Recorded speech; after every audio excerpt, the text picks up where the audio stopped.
ആനകളുടെ ശല്യം പെരുകുന്നു. ആനക്കൂട്ടത്തെ തടയാൻ കഴിയാതെ സ്വന്തം വാഴകൾ തന്നെ വെട്ടിമാറ്റുകയാണ് കോതമംഗലത്തെ ഒരു കർഷകൻ.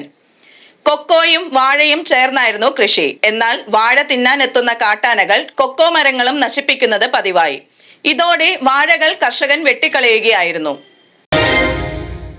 കൃഷിയിടത്തിലേക്ക് പതിവായി എത്തുന്ന കാട്ടാനക്കൂട്ടത്തെ തടയാൻ കഴിയാതെ ഒടുവിൽ സ്വന്തം വാഴകൾ തന്നെ വെട്ടിമാറ്റിയിരിക്കുകയാണ് കോതമംഗലത്തെ ഒരു കർഷകൻ. കോട്ടപ്പടി കൂവക്കണ്ടം സ്വദേശി മാവറ മനോജാണ് വാഴ തിന്നാനെത്തുന്ന കാട്ടാനക്കൂട്ടം കൊക്കോ കൃഷി നശിപ്പിക്കുന്നത് തടയാൻ തന്റെ 200ഓളം വാഴകൾ വെട്ടിമാറ്റിയത്. കൊക്കോയെ രക്ഷിക്കാൻ വേണ്ടിയിട്ട് കൊലക്കാറായ വാഴകൾ വെട്ടി നശിപ്പിക്കുകയാണ്. വാഴയുണ്ടെങ്കിലാണ് ആന വരുന്നത്. അപ്പോൾ ഈ കൊക്കോ ഇത്രയുമായി കാച്ചു തുടങ്ങിയ കൊക്കോ കളയാതിരിക്കാൻ വേണ്ടി ഈ വാഴ ഞാൻ വെട്ടിക്കളയാൻ പോവാണ്.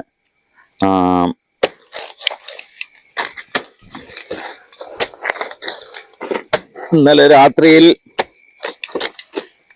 ഒരു ആനക്കൂട്ടം വന്ന് നശിപ്പിച്ചതാണ് ഇതെല്ലാം.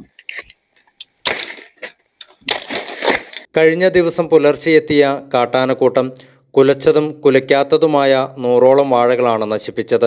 ഒപ്പം നിരവധി കൊക്കോ മരങ്ങളും ചവിട്ടിമെതിച്ചു. വനാതിർത്തിയോട് ചേർന്നുള്ള തോട്ടത്തിൽ കൊക്കോയും വാഴയും ചേർന്നായിരുന്നു കൃഷി.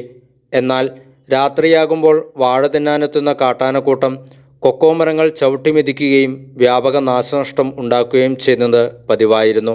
വർഷങ്ങളുടെ അധ്വാന ഫലമായി വളർത്തിയ കൊക്കോ മരങ്ങളാണ് ആനക്കൂട്ടത്തിന്റെ ആക്രമണത്തിൽ കൂടുതലായി നശിച്ചത്.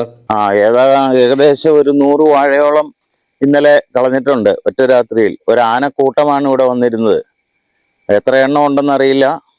ഏകദേശം 4-5 എണ്ണം ഉണ്ടെന്ന് തോന്നുന്നു. മൊത്തം 1000 വാഴയോളം ഉണ്ട്. അതിലൊരു 10-100 വാഴ കളഞ്ഞിട്ടുണ്ട്. ഇവിടെ എന്നും വരുന്നുണ്ട്. ഇവിടെ അടുപ്പിച്ചിപ്പോ ആന വന്നുകൊണ്ടിരിക്കുന്നതാണ്. ഇതിനു മുമ്പ് കഴിഞ്ഞ വർഷവും കഴിഞ്ഞതിന് മുമ്പിലത്തെ വർഷവും ഈ വാഴ ഇവിടെ ഉണ്ടായിരുന്നത് കംപ്ലീറ്റ് കളഞ്ഞതാ. ഇവിടെ വനമേഖലയിൽ വേലി കെട്ടാനായിട്ടുള്ള സംവിധാനങ്ങളെല്ലാമായിട്ട് ഇതുവരെ അത് പൂർത്തീകരിച്ചിട്ടില്ല. അത് പൂർത്തീകരിക്കുകയാണെങ്കിൽ ഞങ്ങളെപ്പോലെയുള്ള കൃഷിക്കാർക്ക് ഇത് കൃഷി രക്ഷപ്പെടുത്തിയെടുക്കാൻ സാധിക്കും. കൊക്കോ കൃഷി സംരക്ഷിക്കാൻ വഴിയില്ലാതായതോടെയാണ് കാട്ടാനകളെ ആകർഷിക്കുന്ന വാഴകൾ തന്നെ വെട്ടിമാറ്റാൻ കർഷകൻ നിർബന്ധിതനായത്. മനുഷ്യ വന്യജീവി സംഘർഷം രൂക്ഷമാകുന്ന സാഹചര്യത്തിൽ വനാതിർത്തി മേഖലകളിലെ കർഷകർക്ക് ഫലപ്രദമായ സംരക്ഷണ സംവിധാനങ്ങൾ ഒരുക്കണമെന്ന ആവശ്യം ശക്തമായിട്ടുണ്ട്. കൃഷി സംരക്ഷിക്കാനാകാതെ സ്വന്തം വിളകൾ തന്നെ നശിപ്പിക്കേണ്ടി വരുന്ന അവസ്ഥയാണ് ഈ മേഖലയിൽ പല കർഷകരും നേരിടുന്നത്.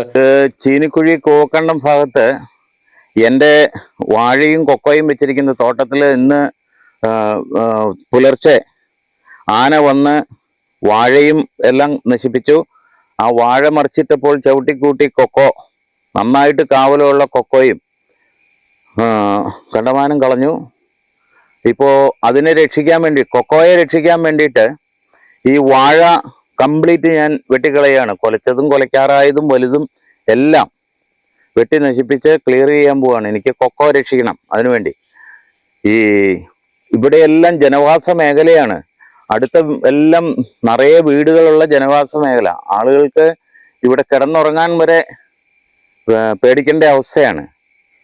ഇത് വർഷങ്ങളായി, ഏകദേശം 3 വർഷത്തോളമായി ഇടയ്ക്കിടയ്ക്ക് ആന വന്ന് ഇങ്ങനെ ആക്രമണം നടത്തുന്നത്. വനം വകുപ്പിനോട് പറഞ്ഞിട്ടും യാതൊരു കാര്യവുമില്ല.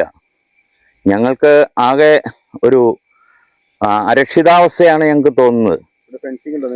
ഞങ്ങളുടെ സ്വന്തം ഫെൻസിങ് ഇതിനകത്തിട്ടുണ്ട്. അടുത്ത പറമ്പിലെ മരങ്ങൾ മറിച്ച് അടിച്ച് ഫെൻസിങ് കളഞ്ഞതിന് ശേഷമാണ് ഇതിനകത്തേക്ക് ആന കിടക്കുന്നത്. മീഡിയ 60 കോതമംഗലം.